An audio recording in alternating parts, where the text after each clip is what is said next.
Hi. I'm saying it this way because I was listening to a bunch of the beginning of the last podcast and I started everyone with, hey, everybody. So I just said hi this time. Today, we are going to talk about a podcast that we all listen to by Diary of a CEO, talking about the dating crisis. And I'll put the link in the, babe, there's wind out there. My husband, Lonnie, decided to join. Well, I was told to join, so. Oh, You gotta turn yourself so we don't have any wind.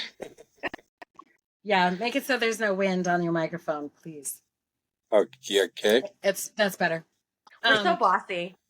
This is like the decline of the dating thing. This is what happens. We become really bossy. Yep. This is how it goes. And now we know why there's a decline. Yep. We say it, you jump. Yep. Do as I say. So anyways, we listened to a Diary of a CEO podcast where Stephen is talking to Scott Galloway and Logan Ury. And they're talking about the dating crisis. And there's so much content in that video. It's 2.5 hours long. And, I thought it'd be cool to have, a few different people here to chime in on the topic. This is my husband, Lonnie, and our beautiful, amazing friend, Tisha. And so I asked them to listen to the podcast and be part of it. Lonnie thinks he was told to be here, but as such, communication isn't always the same between men and women. I did ask him. And we know he has a lot to say about this. Clearly. There's wind, babe. Okay.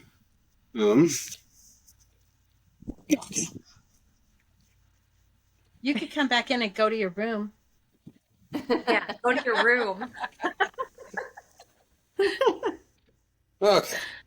Better. There we go. Yes. Cool. So he's been out working all day, so he smells like 90 weight. 90 So I got weight. kicked out of the house. Yeah. So he gets to be outside. So anyways, we start kicking the man out of the house. Yep. That's where it all started. So Jen, you were talking about your favorite part of the video. So in this video, Logan is a woman. What was Logan's job? What does she do? She was the director of relationships at Hinge, at the dating app. Oh, okay. So Logan is, the female voice of the podcast this time. And at the end, she was talking about how with the decline of men being men, she had asked the two, Scott and the other guy, to be able to step up and be a resource for them. But all of a sudden, the two who were like the biggest, loudest voices for men being men and to step up and be a man, all of a sudden they started floundering and avoiding and trying to displace on each other. Like, what about you, Scott? What about you? Yeah. So it's like they had this 2.5 hour podcast about the beauty of let's lift each other up. Let's go work out. Let's do all these things to be better men. Let's show up for our boys. And then the minute she called them out, they both just floundered. Mm-hmm. And they avoided it. Yeah, and she had asked a question.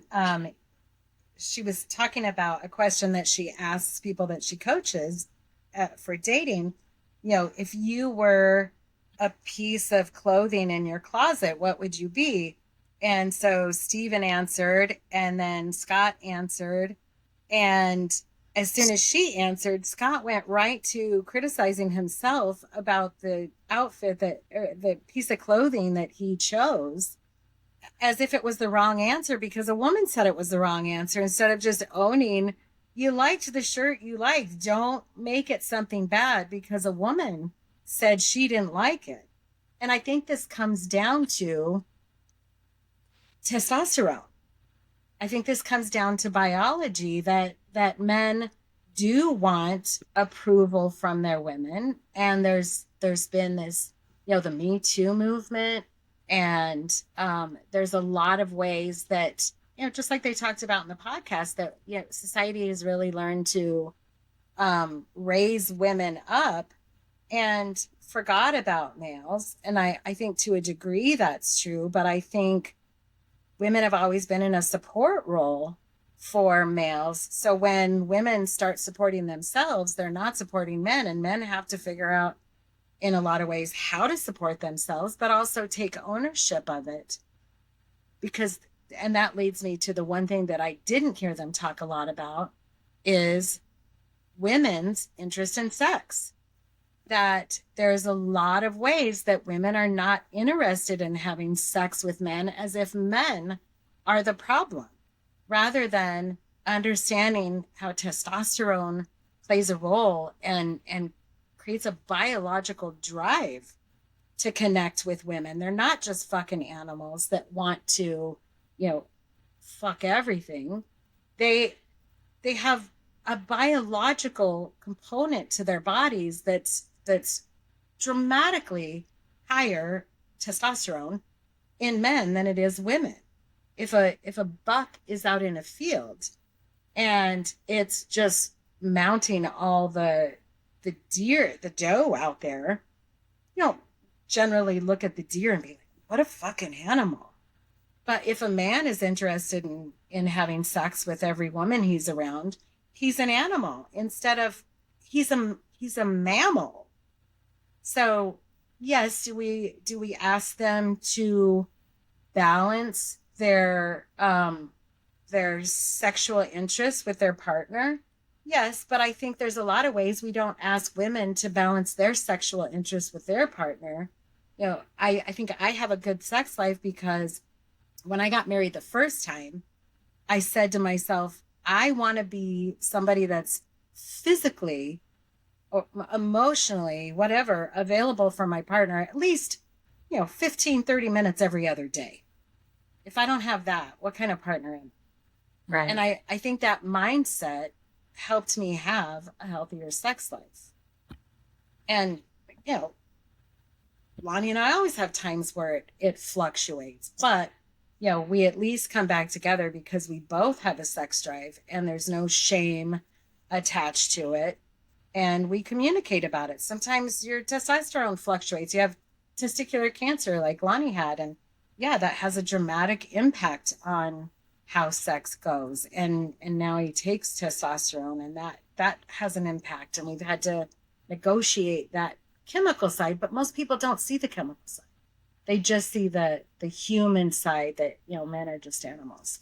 Well, the food we eat too, right? Everything is so genetically modified that now it's affecting our hormones. They're saying that women are going through puberty earlier and boys are going through it later. Their testes drop later than they used to. So now we have a big decline in testosterone. And, they were talking about the women's prefrontal cortex developing 18 months ahead of boys. But now they're looking at it's even more significant than it was before. So now we're mismatched emotionally, intellectually, physically, hormonally. Yeah. But even in this discussion, they talked about a lot of correlation, and people that don't understand how science is conducted, correlation does not equal causation.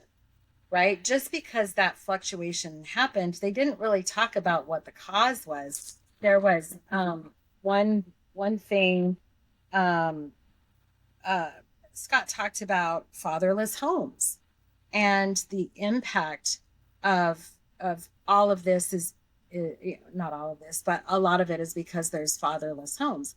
I disagree with that because he's stating a correlational study, but just because this can happen in fatherless homes, is it because they're fatherless homes, or is it because moms are working and less emotionally available too? There's lots of variables to that. Yes.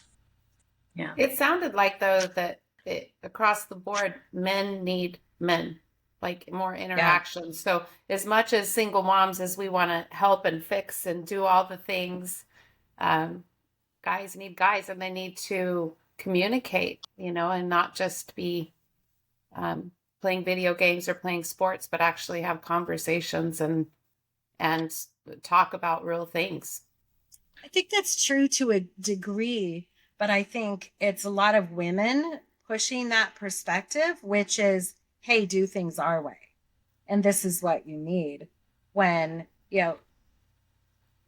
research has shown that males tend to interact more side by side, not face to face, but where does socialization play into that? Is it just like that because men go shooting together or golfing together and women go have tea? Is it socialization that created that? Or is it a natural biological thing to just go out there and not talk? I think there was benefits to how men grew, the ones that they were talking about in the podcast, but did they grow because their women were more approving of it? Or so their relationship thrived? Did it help them be more successful? Like there's no research.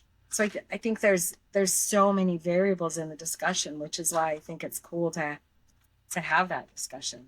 Does that make sense to you, Tish? Yeah, and maybe part of it too is that all of us are, more staying at home and online and less interacting with each other than we used to. So that's probably across the board.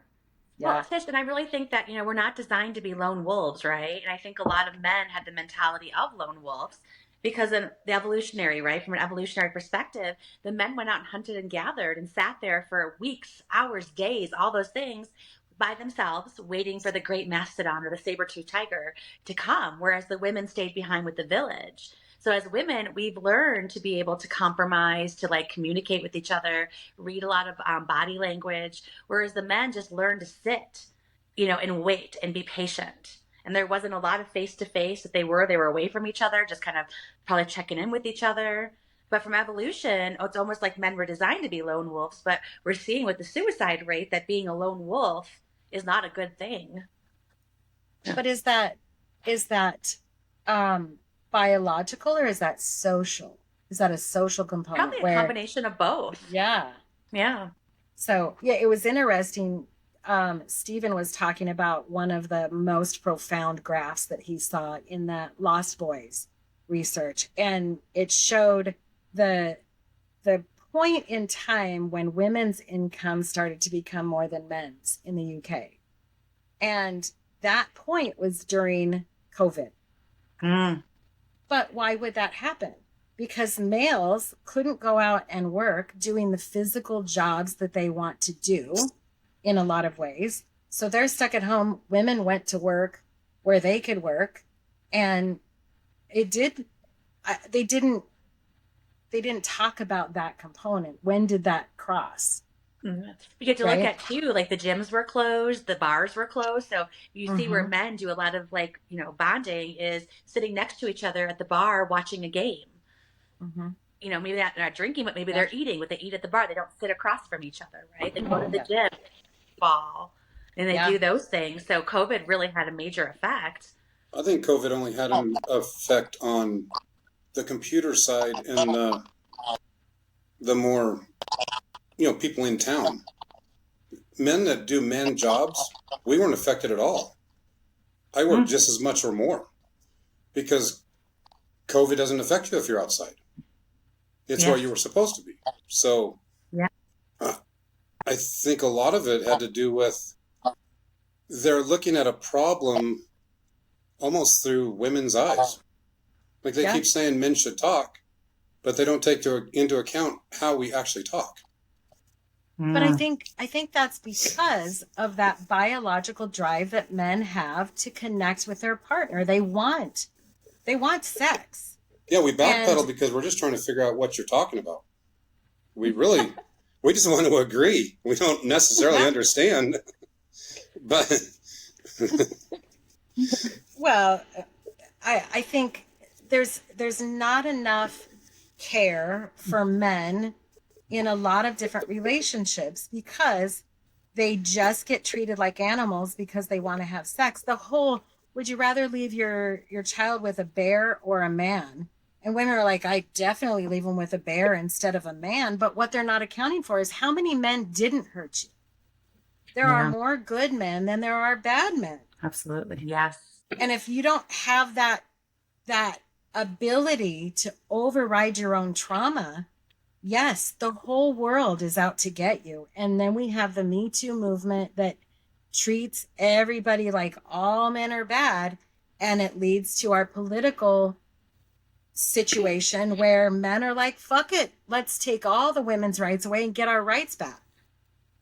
Well, they were mentioning in that podcast about like how the Republicans have like, you know, picked people that just portray the toxicity of masculinity, whereas now the Democratic Party has made men just like buffoons, you know, and it's like now they're champion men should be feminine. If you're not feminine, then there's something wrong with you. Well, both parties missed what being a man actually is.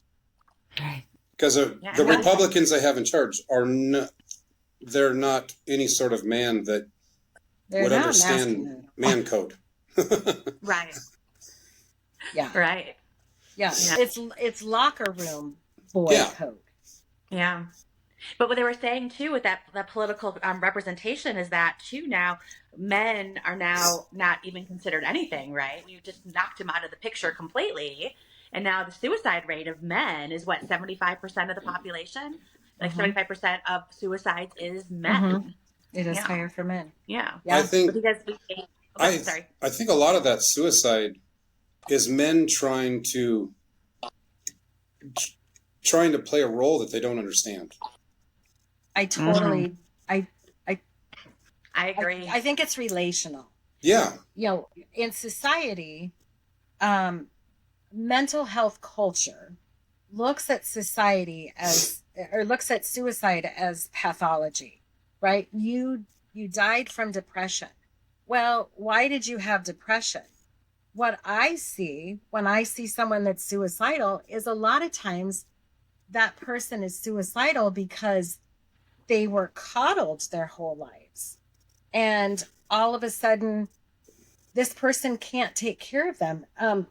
And so it becomes somebody else's job to convince you that you have value instead of you learning to convince yourself that you have value. Not because of how somebody else treats you, but because of how you treat yourself. How do you talk to yourself? And what a family will do when somebody's suicidal is they'll drop everything, rally around that person and say, you know, I'll be with this person today. I'll be with this person today. Well, then eventually life gets in the way and people go back to what they're doing.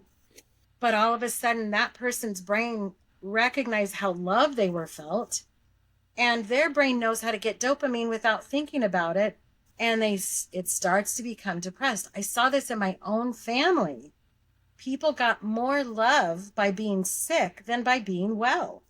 And I contributed to that problem because I did give more love to my family members when they were sick, until I realized I wasn't getting the love I wanted because I wasn't sick. And then when I was, I started getting I love yous from my mom. I'm like, why? Because I had a headache that day. So I realized ways that I was contributing to the problem. But society, licensed marriage and family therapy is a fairly young field that looks at systems in families, like we talked about in the earlier podcast. It looks at a system rather than a pathology, right? Suicide isn't a pathology, it's a relationship issue. Lying is a relationship issue. A kid that lies to his parents is lying because he has parents that can't accept the truth. So there's fear in that relationship. So I don't tell the truth.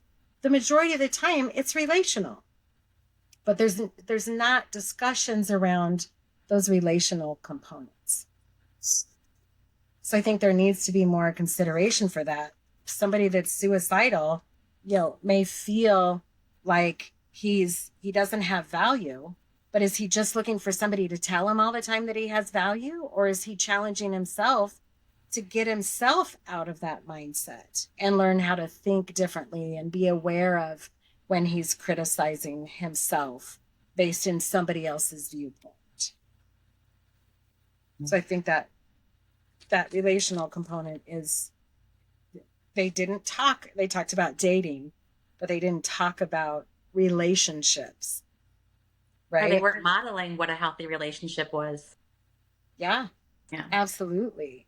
Yeah. So, Scott was talking about, you know, again, having fatherless homes. He said there's just some times when I have to be there because I have sons and my sons don't listen to their mom. Well, that is again a relationship issue. Why don't kids listen to their moms? Because moms are often socialized to be relationship keepers and they're pushovers. So they just taught the kid that being a pushover works for them because mom wants to have a close relationship with them rather than say, no, this is what you're going to do. People will bring their kid into me because he doesn't clean his room. And I could have 12 sessions with that kid and say, why don't you clean your room? I would be having a conversation with him about a problem he's already solved. He's learned in the pattern with mom that if I wait it out, she'll do it. And it's not even a conscious thing. Rats don't learn how to tell time when you feed them when they push the lever. Their dopamine system picks up on a pattern. And that's the majority of how we are as mammals. We pick up on patterns and we just know that's how it is. We can't always put our finger on why it is the way it is. There has to be more discussion about the relationship component, my accountability for how I behave and how it impacts my husband and vice versa. Because it does mindlessly. I may piss him off. I'm not trying to piss him off. I'm just doing what I do and vice versa. But we attach meaning to it. Tish, you have a girl and a boy, right? I do. So how long were you a single mom for? How old were your kids when you became a single mom? My daughter was a little over a month and my son was 4. Okay. So as this mom of a single mom to a boy, do you feel like not having a father in the home changed your trajectory of your son's life? I think kind of in a different direction than your question, but something that I was thinking about. For a while, I was really full of hate towards men, kind of talking about the Me Too movement and all those different things. I think it's really important that we don't portray that on our boys that we're raising, right? So I had to really focus on letting that go so that I didn't dump all that crap on him. It wasn't his fault, right? And actually, I have been blessed with so many amazing little boys, like as an aunt. And yeah, so I think that was probably the most important thing that I could have done for him is to not treat him badly because I had a bad marriage, right? That's not fair. He didn't do anything. In fact, he was such a blessing. And do you guys see in life that, women will do that with boys? They'll be nurturing with boys, but as soon as they become men, we stop thinking of them as somebody that needs to be nurtured. Yeah. But Lonnie, what do you think of that? Is your experience as a man? Because I know I'm a little bit harsher with men, and I'm like, well, you should know this. You're a man. Be a man. Well, what day does all the answers to the universe fall into a man's head? I think we have lost a little bit of that. Just they were talking about what has happened to men. I think that is what has happened to men. Is over nurturing, like in essence. Because when a mom sees a son and he's sick, or they say they get hurt, there's a way different way of handling it. And society now has taught us you're supposed to be, don't just get up and wipe the dirt off and don't cry. Like they've pushed that on us for 20, 30 years when they forget it actually does work in a man's world. And the way we're wired, it makes sense. It doesn't make sense to you guys, but it does to us. And I think that's what's been happening is they're trying to get rid of stuff that's natural. Yeah. Because it's not right. And yeah. But I think when I use the word nurturing, I'm thinking by nurturing your way of doing things, that's nurturing. That I'm accepting. It was probably more you, Lonnie, that taught me the value of having two different ways of doing things. That my way wasn't the only way, and I had to learn to keep my hands off and just trust he's a safe person with my kids, and he has the same interest, and he will he'll keep them safe and be helpful. I had to learn to trust that. Yeah, I and only have forgot him a that couple kind of- times.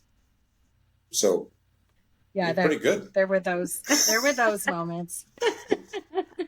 They found their way home. But it is stuff like that women's own trauma causes more issues, right? You leave your kids at the park, two of the babies at the park one time, and she might never let him take the kids to the park again. But I had the ability to say, okay, he didn't intend to do it. He's probably more aware. That doesn't necessarily mean that's true, but women, they experience more trauma in their lives, physical trauma. They are more at risk as a population. And so the way that they think about things is more about safety and risk. But yes, it has created this mindset in our population where, no, you're right. Nobody wants to ask a kid if they want to go ride a horse, just like Scott was talking about in the podcast, because they're worried about, being accused of something. Yeah. The Me Too movement. Yeah. Lonnie's like, there's no way I'm driving my daughter and her friends by myself. I don't ever want to be accused of something like that. And it was everywhere. And that man has never done anything close to that.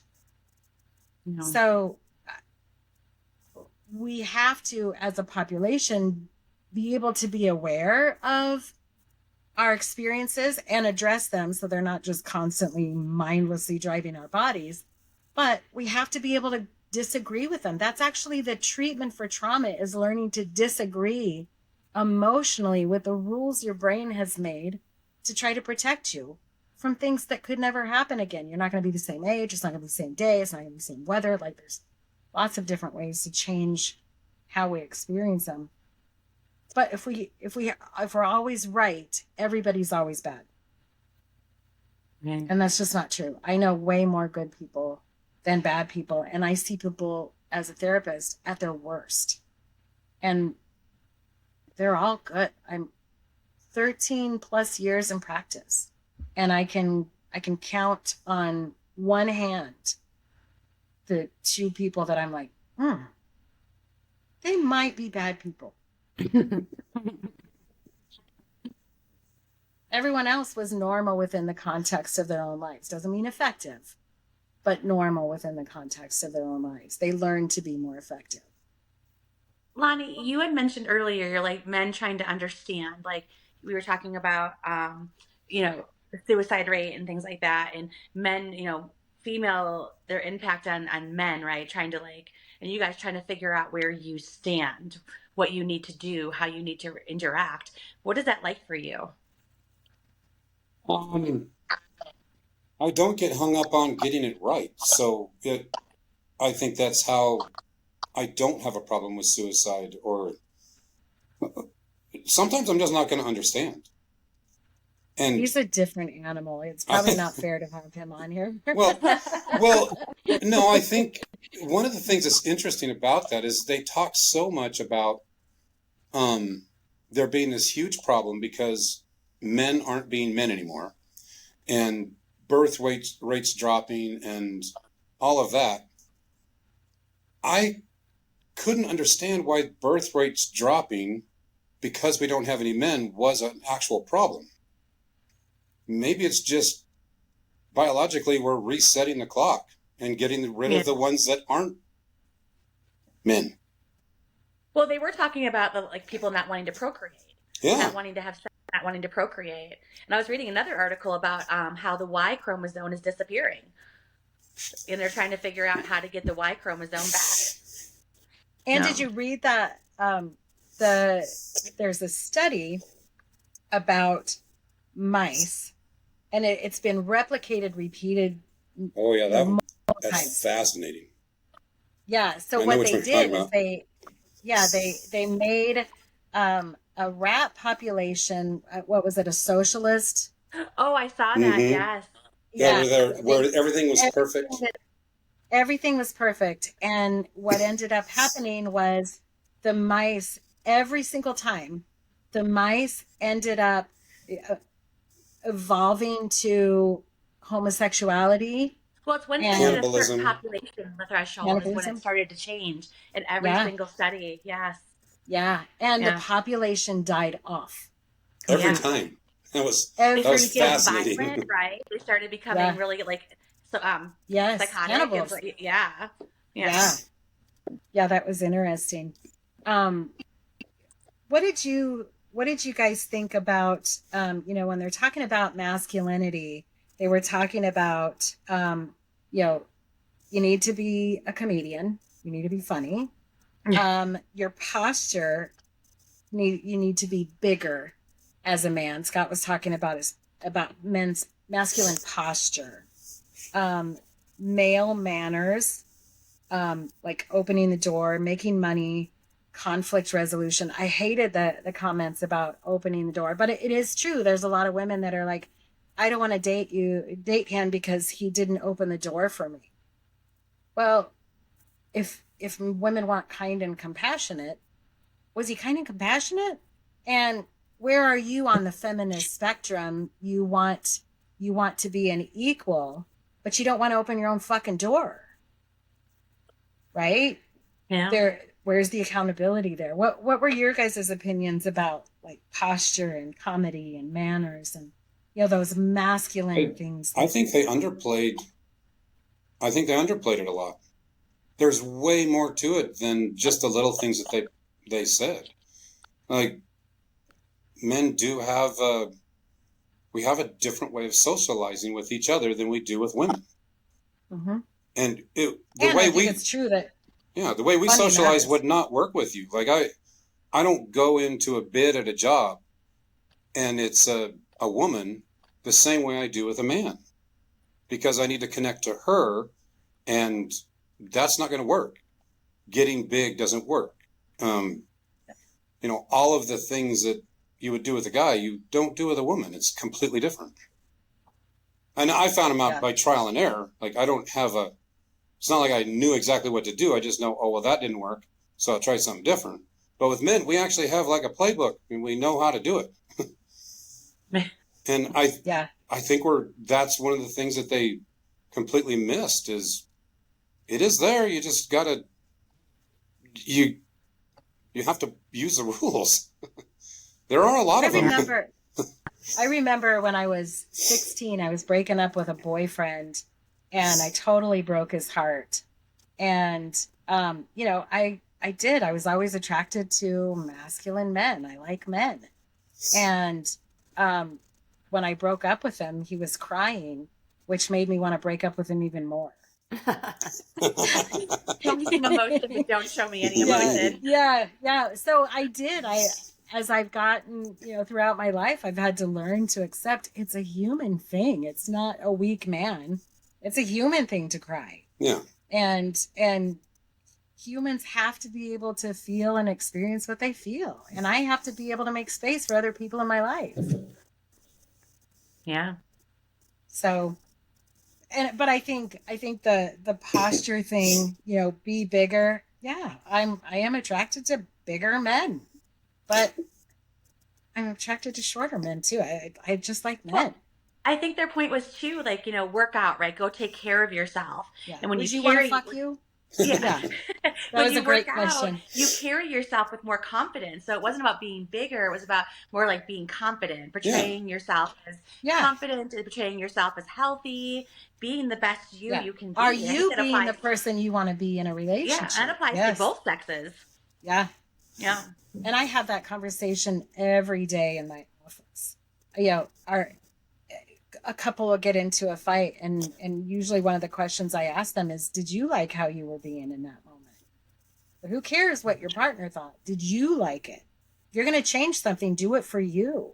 Yes. You're going to like yourself better when you show up the way you want to show up. You don't have to worry about being gaslit by somebody else if you can't be gaslit, because you know your intentions and you know what you're saying. Gaslighting is a relational issue. Yes. But that part's not accounted for in pathological conversations around mental health. So that accountability to oneself is important.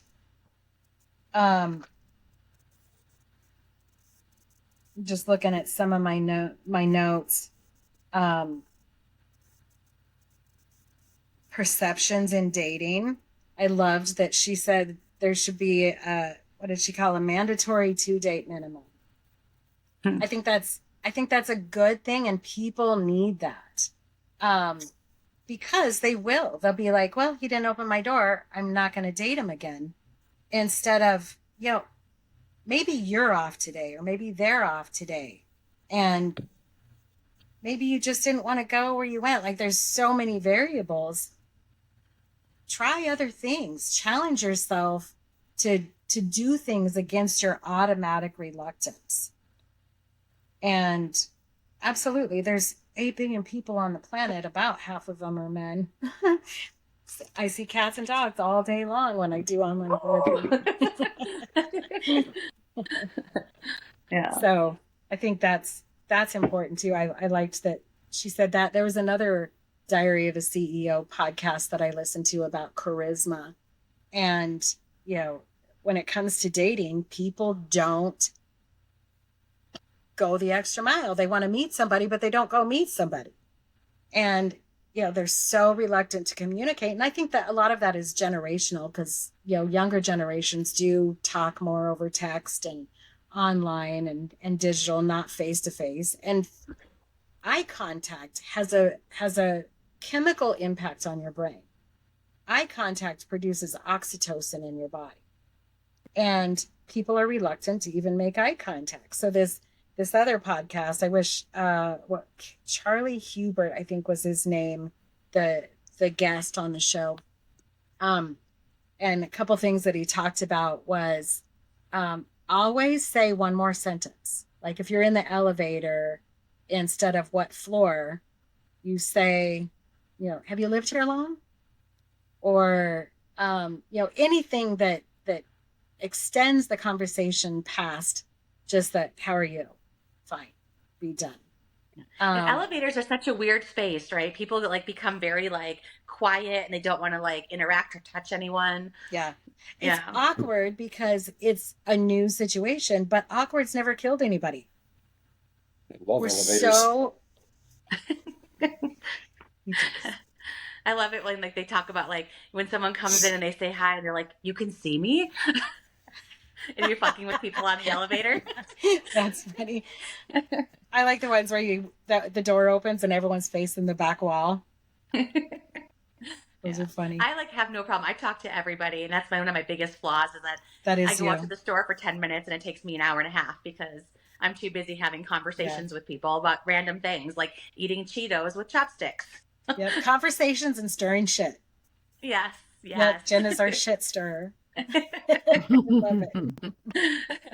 I was standing in line last night at the Papa Roach concert for some nachos, and the guy behind me is like, what are you going to get? And I said, well, our only options are nachos, and it says extra meat is $6 and extra cheese. He's like, have you thought about ordering just the extra meat? I'm like, I'm going to do it. So he's like, yeah, you do that. You order that extra meat. So I'm That's I'll funny. take extra meat and extra cheese with some chips on the side. She's like, okay, that's $12, which is $6 cheaper than the nachos. And he's like, you get it, girl. You rock the system. That's funny. What do you guys think about how women still expect men to take the initiative? I have a real problem with that. I mean, not a problem in general, personally. I can be beyond interested, but if they don't say something or ask me out, then I'll just watch them walk away. Oh, It's deep rooted. I feel, I don't know if old fashioned is the right word, but Is it something, when you think about it, if you're looking at how you want to show up, is it something you'd like to overcome, or is it just an unbending No, because I'm rule? attracted to a guy that will get out of his comfort zone and ask me out, right? Like if he's not brave enough to do that, pretty sure he's not going to do a lot of the other things I want to do. Yes. Gotcha.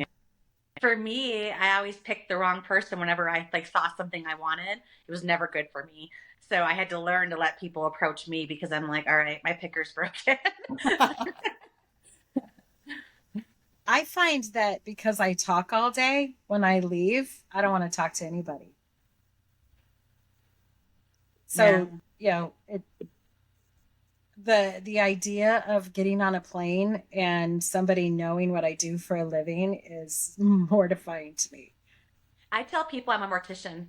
They don't ask questions. They're like, okay. Oh, that's hilarious. Because before, when I tell people I was a therapist, people wouldn't stop talking to me. Yeah.